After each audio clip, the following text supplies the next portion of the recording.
இயேசுவிலே பிரியமான சகோதர சகோதரிகளே, உங்கள் எல்லோருக்கும் ஆண்டவராகிய இயேசு கிறிஸ்துவின் பெயரால் காலை வணக்கங்கள் மற்றும் வாழ்த்துக்கள். நான் உங்கள் அகஸ்டின் வேதியர். இன்று மே மாதம் 4ஆம் தேதி 2024ஆம் ஆண்டு. ஆண்டவரின் மடியில் 5 நிமிடங்கள்.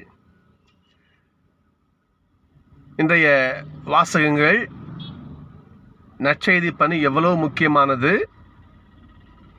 நற்செய்தி பணி செய்ய எவ்வாறு ஆண்டவர் மக்களை, தன்னுடைய பிள்ளைகளை, சீடர்களை தேர்ந்தெடுத்துக்கிறாரு, அவங்க எப்படி வாழணும், என்ன ஏது என்பது இந்த கருத்துக்கள் தான் தியானிக்க இன்றைய வாசகமே அழைக்கிறது. இன்னைக்கு நேற்று ஒரு ஒரு அறிஞரை பற்றி சொன்னான். அவர் சொன்னார், நெருப்பு எப்படி நெருப்புன்னு ஏன் அதுக்கு பேருன்னு சொன்னா, அந்த நெருப்பு அந்த கனண்டு கொண்டே இருக்கணும், நெருப்பு அதில் இருக்கணும். நெருப்பு இல்லைன்னு வச்சுக்கோங்களேன், அது சாம்பலாக போயிடும், அந்த நெருப்பு உயிரற்றதாகிவிடும். நெருப்பு சொல்லுவோம், அதை சாம்பல் தூசின்னு சொல்லுவோம் நம்ம. அதை காற்றுல அடிச்சுட்டு போய் அழிஞ்சு விடும். அது அதே போலத்தான் திரு அவை என்பது, திருச்சபை என்பது நற்செய்தி பணி இருக்கின்ற இடமா இருக்கணும். நற்செய்தி அறிவிக்கும் பணி திரு அவையை விட்டு நீங்கிடுச்சுன்னு சொன்னா, எப்படி நெருப்பு என்பது உயிரற்று போய்விடுமோ, அதே போல இந்த திரு அவையும் திருச்சபையும் உயிர் இல்லா செத்த போனமா மாறி போயிடும். சரிங்களா? ஞாபகம் வச்சுக்கோ. நினைக்கிறேன் பவுல் சொல்லுவார், கிறிஸ்துவனாய் பிறந்த ஒவ்வொருவர் மேலும் நற்செய்தி பணி அவங்க தலையில சம்பந்தப்பட்ட கடமை எல்லாம் செஞ்சு ஆகணும் அப்படின்னு பவுல் சொல்லுவார். இன்னும் பவுல் சொல்லுவார், நற்செய்தி பணி வாய்ப்பு கிடைத்தாலும் கிடைக்காவிட்டாலும் நற்செய்தி பணி செய்யறதுல நீங்க கவனமா இருங்கன்னு சொல்லுவார். என்றால் நற்செய்தி பணிதான் பவுல் எடுக்க உயிர் மூச்சு. அவர் ஏசப்பா இறந்த காலத்திலே முடியப்பற கல்ல அறிஞ்சு செத்த பிறகு, முடியப்பட மரணத்துக்கு பிறகு என்ன பண்றார், இவர் தமஸ்கு நகருக்கு கிறிஸ்தவர்களை கொலை செய்ய போறாரு. அந்த அளவுக்கு வெறி இல்லையா? இயேசு மேல, இயேசுவை பின்பற்ற மக்கள் அம்மா வெறி. என்றால் யாரும் ஒருத்தன் கிறிஸ்துவ பின்பற்ற அவன் இருக்கக்கூடாது, சாகணும் என்று அவங்களாம் அழிக்கிறதுக்கு கிளம்புற பவுல், அவ்வளோ வெறி கொண்ட பவுல் அந்த ஒரு வெறியை, ஆர்வத்தை எப்படி டோட்டலா மாத்திர இருப்பாருங்க.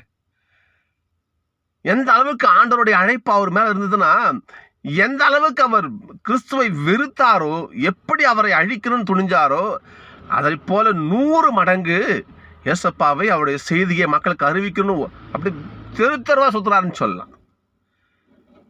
சரிங்களா? இதைத்தான் இன்னைக்கு நற்செய்தியில ஏசப்பா சொல்றாரு பாருங்க. நற்செய்தி அறிவிப்பு பணியாளர்களே, என்னுடைய சீடர்களே, என் பிள்ளைகளே, நற்செய்தி அறிவிக்கின்ற குழந்தைகளே, நீங்கள் இந்த உலகை சேர்ந்தவங்க கிடையாது.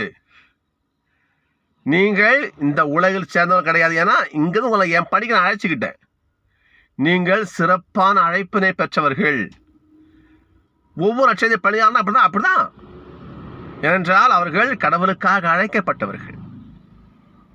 இப்ப நமக்கு ஒரு டவுட் வரும், அப்படின்னா அந்த சாமியாருங்க, சிஸ்டருங்க, அவங்க தான் அழைக்கப்பட்டவங்களோ, அப்ப நமக்கு அந்த அழைப்பு இல்லையோ, நற்செய்தி அறிவிக்கின்ற பணி நமக்கு இல்லையோ, அப்ப நம்ம தப்பிச்சோம். நோ, உங்களையும் கடவுள் விட்டுல, என்னையும் கடவுள் விட்டுல. எவன் திருமுழுக்கு பெற்றிருக்கிறானோ ஒவ்வொருவரும் நற்செய்தியை அறிவிப்பதோடைய கடமை. சரிங்களா? திருமுழுக்கு பெற்ற பவுல் சொல்றார் இல்லையா, எல்லார் மேலையும் இந்த நற்செய்தி பணி என்கிற கடமை எல்லா தலையிலும் இருக்குது. அதை நம்ம தூக்கி சுமந்தே ஆகணும். என்ன ஒண்ணு, அறிவிக்கின்ற தன்மை, அறிவிக்கின்ற அந்த பாரம், கனாகனம் வேறுபடும், அவ்வளவுதான். குருக்கள், இந்த மாதிரி எங்க வேதியர்கள், அருட்சகோதரிகள், அவங்களுக்கு வந்து சிறப்பான அழைப்பு. என்ன பண்றது, அவங்களுக்கு அதுதான் முக்கிய பணியா இருக்கும்.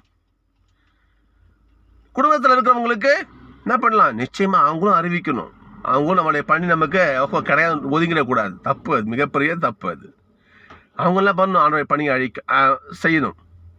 இன்னொன்று பாருங்க பார்ப்போம், அப்படி செய்தால் இந்த உலகத்தில் நம்மளை தனியாக பார்ப்பாங்க, பார்க்க தான் செய்வாங்க. நான் வேதியராக படித்து முடிச்சுட்டு, இது எனக்கு இன்னும் பைபிளில் ரொம்ப ஆர்வம் உண்டு. எனக்கு பைபிளில் அவ்வளோ ஒரு ஒரு கண்மூடித்தனமான ஈடுபாடு பைபிளில் உண்டு எனக்கு வச்சுங்களேன். ஏன்னு சொன்னால் எனக்கு எனக்கு மறைக்கல்வி திருவழிபாடு அந்த முப்பணின்னு சொன்னாலும் கூட அந்த விவிலிய பணியில் அந்த விவிலியத்தில் அது எப்படி தெரியல கடவுளுடைய ஆசீர்வாதம் எனக்கு பைபிளில் மிகப்பெரிய ஒரு ஆர்வம் உண்டு. நான் இங்கே வந்து கூட கோயிலுக்கு போகும்போது பைபிள் எடுத்துகிட்டே கோயிலுக்கு போவேன்.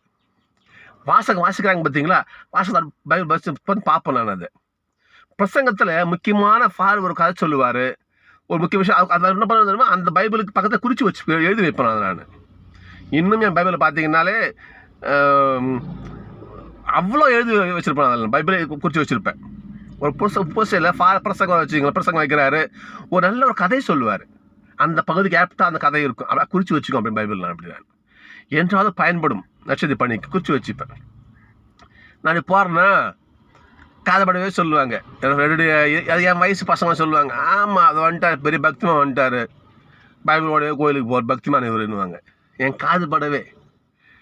ஏனென்றால் நற்செய்தி பணி என்பது அப்படித்தான், எல்லாரும் அப்படி தான் சொல்லுவோம். ஏசான்னு சொல்கிறாரு, சீடர்களே அப்படி தான் சொல்லுவாங்க.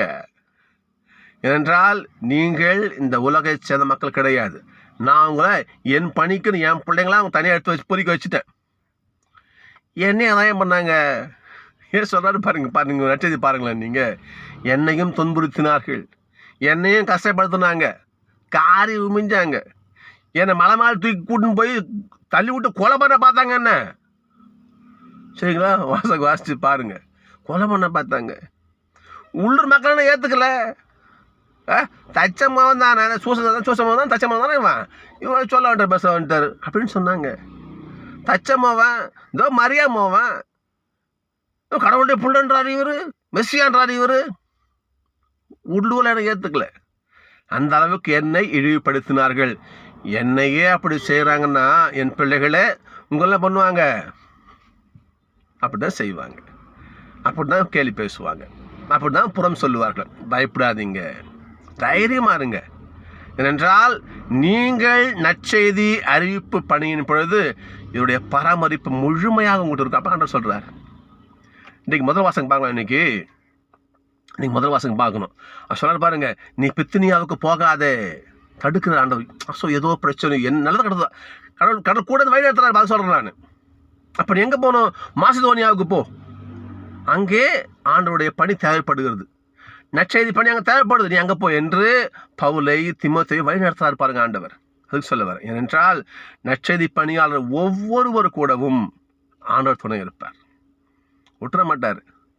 ராயப்பரையும் யோவானையும் ஜெயில் தூக்கி போட்டுருவாங்க, ஆண்டவர் தூதர் போகிறாரு, அப்படியே தூக்கி வாசல் நிற்க வைக்கிறாரு. திருத்தூர் வாசித்து பாருங்க பார்ப்போம். கடவுளுடைய அடியார்களை கடவுள் அனுமதியின்றி ஒருத்தவன் தொட முடியாது, தெரியுங்களா? அவனுடைய பராமரிப்பு இருக்கும். ஒரு சில நம்ம சொல்லலாம் இல்லையா, இப்போ ஒரிசாவில் நம்ம சொல்லலையா, குருக்கு ஒரு மத போதவரை எரித்து கொண்டுறாங்க. ஆனால் உலக பார்வையில் அவனை யோசிச்சாங்கன்னா, அவருடைய பேர் என்ன, ஸ்டீஃபன், பேர் முழுமையாக இருக்கு மறந்து போச்சு, ஸ்டீஃபன் சம்திங் வரும் இல்லையா, அவரையும் அவருடைய மகனையும் அந்த ஜீப்பில் எரிச்சு கொண்டாங்க. ஏன் தெரியுமா? அவர் அங்கே நற்செய்தி பணி செய்கிறார், ஏழை எளிய மக்களையெல்லாம் முன்னேற்றுறாரு, ஏழை எளிய மக்களுக்கெல்லாம் நல்லது செய்கிறாரு என்ற அந்த ஒரு காழ்ப்புணர்ச்சி. அந்த மக்கள் மேலே வந்துடக்கூடாது, அந்த மக்கள் அடிமையாகவே இருக்கணும். அந்த மக்கள் அடிமையாக இருந்து என்ன பண்ணணும்? அப்புறம் செத்து போகணும். அவன் நம்மளை கேள்வி கேட்கக்கூடாது, இது அவங்க எண்ணம். ஆனால் அதற்கு மாற்றாக இவர் அந்த ஸ்டீஃபன் என்ன பண்ணார்? அந்த மக்களை வளர்த்தார். அது பொறுக்கல. ஓஹோ, எனக்கு அடிமையாகிற மக்கள் நீ வளர்த்து விட்டு நீ பேர் சம்பாதிக்கிற, நீ பேர் புகழ் பெறணுமா, ஆனவரையும் அங்கே போய் அறிவிக்கணுமா? என்ன பண்ணாங்க? முன் போக நான் அழிக்கிறேன்னு சொல்லிட்டு என்ன பண்ணாங்க? அவங்களை உயிரோட கொளுத்துனாங்க. ஆனால் அவர் இருக்கும் பொழுது அவரை பற்றி இந்த இந்திய நாட்டுக்கு உலகத்துக்கு யாருக்கும் தெரியாது. என்றைக்கு நீ அவர் அழித்தாயோ இந்த உலகம் முழுமையும் ஆண்டவரோட பேர்னு சொல்லி இன்னைக்கு ஆண்டவரோட பேரை சொல்ல வச்சார் பாருங்க. இன்னைக்கு ஸ்டீஃபன் ஸ்டெயின் ஒரு பெயர். சகோதரர்களே, நம் உலகத்தில் இருக்கிற பார்வைக்கான நற்செய்தி பணியாளர்கள் அழிச்சிடலாம், ஆனால் கடவுள் பார்வையில் அவர்கள் என்றென்றும் வாழ்ந்து கொண்டிருப்பார்கள்.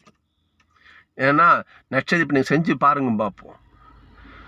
பவுலுடைய நற்செய்தி பணி தான் இன்னைக்கு சிறப்பாக வருது பாருங்க வாசங்க. இன்னைக்கு அவருடைய பணியை நான் நம்ம முன்னே சொல்லியிருக்கிறேன். நான் அப்போஸ்தலர்கள் இருந்தாங்க, 12 பேர் இருந்தாங்க, யூதா சேர்த்து போயிட்டாரு, 11 பேர் இருந்தாங்க.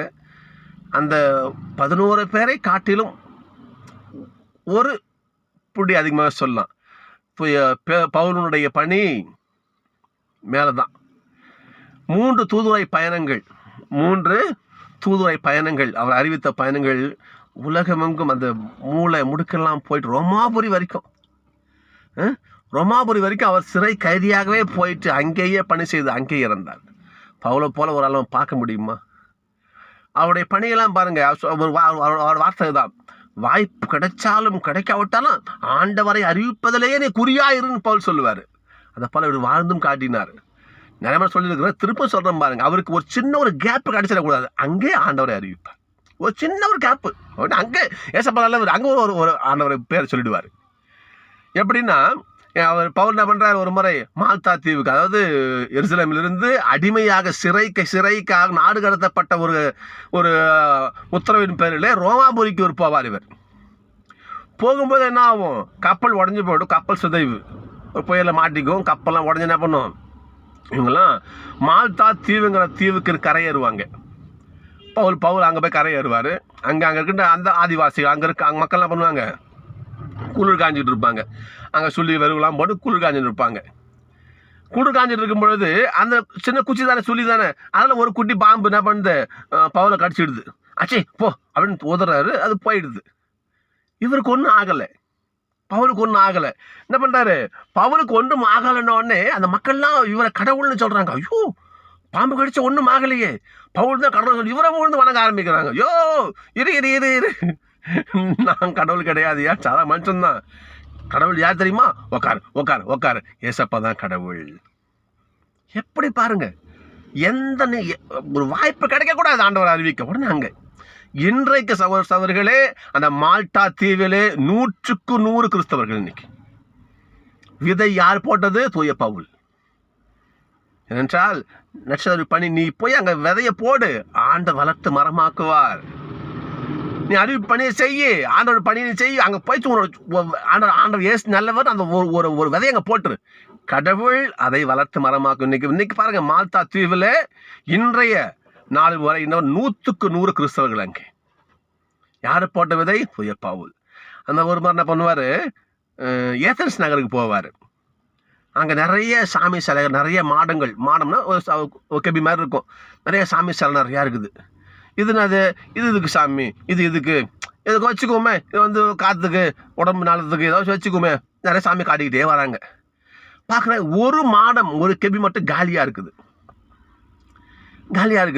அப்போ பவுல் என்ன பண்ணுறாரு, இது என்ன மாடம், இந்த மாடம் காலியாக இருக்குது, யாருக்குது கேட்கும்பொழுது, இந்த மாடம் பெயர் தெரியாத கடவுளுக்கு. எப்படி பெயர் தெரியாத கடவுளுக்கு, இந்த கடவுளெல்லாம் இல்லாமல் இன்னும் வேற ஏதாவது ஒரு சாமி இருந்துன்னு வச்சுக்குவோமே, அந்த சாமிக்கு தான் இந்த மாடம் என்று அந்த மக்கள் சொன்னார்கள். உடனே பவுல், மாட்டிக்கிட்டாங்கடா, உக்காரு, அந்த பெயர் தெரியாத கடவுள் தான் என்னுடைய ஆண்டவர் இயேசு கிறிஸ்து. அவரோட நட்சத்திர பணியை பாருங்க பார்ப்போம், சரிங்களா? அவர் சொன்னார் இல்லையா, ஆண்டவரே இன்னும் கொஞ்ச காலம் வாழ்ந்தேன்னா உங்களுடைய வார்த்தையை அறிவிப்பேன், 34 பேர் எடுத்து சொல்லுவேன், இன்று இறந்தாலும் எனக்கு ஆதாயமேன்னு சொன்னார். வாழ்வது நான் அல்ல, என்னில் கிறிஸ்துவே வாழ்கின்றார். வாழ்வது நான் அல்ல, என்னில் கிறிஸ்துவே வாழ்கின்றார். அவருடைய வார்த்தை, வாழ்கின்றேன் நான் அல்ல, வாழ்கின்றார் இயேசு என்னிலே. வளமையிலும் வாழத் தெரியும் எனக்கு, வறுமையிலும் வாழத் தெரியும், வயிறார உண்ணவும் தெரியும் எனக்கு, பட்டினியாய் கிடக்கவும் தெரியும் எனக்கு, உறுதியூட்டும் இறைவன் உண்டு எனக்கு, எதையும் செய்யும் ஆற்றல் உண்டு அதனால் எனக்கு, போதும் என்ற மனதினாலே நிறைவு எனக்கு, வாழ்கின்றேன் நான் அல்ல. அப்படியா பாட்டு. இது அத்தனை வரிகளும் பவுலுடைய வார்த்தைகள். ஏன் சொல்றேன்னா, கடவுள் தம்முடைய பணியாளரை, தன் பிள்ளைகளை ஒருபோதும் கைவிட மாட்டார், கூட இருந்தே வழிநடத்துவார். ஏசப்பா உயிர்த்து போன அந்த இறுதி நற்செய்தியில இறுதி 10 வாசி பார்ப்போம். ஏசப்பா உயிர்த்து போன பிறகு இல்லையா? நற்செய்தியை சீடர்களை போய் போதிச்சாங்க. ஏசப்பாவும் அவர் கூடவே இருந்து அற்புதங்கள் அருங்குறிகள் வழியாக அவருடைய வார்த்தையை வலுப்பெறச் செய்தார்னு வரி வரும் வாசிப்பாருங்க பார்ப்போம். அவர் விண்ணுக்கு சென்ற போதும் கூட தன் பிள்ளைகள் போதிக்கும் போது உடனிருந்து அவர்கள் போதிக்கின்ற வார்த்தைகளை உண்மையாக்கினார் ஆண்டவர் இயேசு. எனவே நற்செய்தி அறிவிப்பவர்கள் கூடவே ஏசப்பா இருக்கார், கைவிட மாட்டார். இல்லையா? தான் புள்ள பணிக்கு போகும்போது தகப்பன் விட்டு போயிடுவாரா? கூடவே தான் போவார். அவருடைய ஆசீர்வாதம் கூட தான் இருக்கும். அவர் எண்ணமெல்லாம் அங்கே தான் இருக்கும். அது எப்போ ஆண்டவர். இல்லையா? நாம் நற்செய்தி பணி செய்வோம். நம்ம உண்மையாக நீ செஞ்சு பாருங்க பார்ப்போம். நீங்கள் நற்செய்தி பணி செஞ்சு பாருங்க பார்ப்போம். நீங்கள் கண்டிப்பாக உடனிருப்பு உணர்வீங்க. நீங்கள் உண்மையாகவே உளமாற நீ ஆண்டவரை அறிவிக்க நீங்கள் புறப்படுங்க. நிச்சயமாக கடவுளின் உடனிருப்பை நீங்கள் உணர்வீர்கள். நாம் உணர்வோம். உண்மை. சகோதர சகோதரிகளே, இந்த நேரத்தில் நற்செய்தி பணி செய்வோம். நிச்சயமாக அந்த பணிதான் திருச்சபையை உயிரோடு வச்சுக்கும். ஃபஸ்ட்டாக சொன்னேன் நான், நற்செய்தி பணி நம்முடைய திருச்சபையை உயிரோடு வச்சுக்கிற ஒரு விஷயம் அது.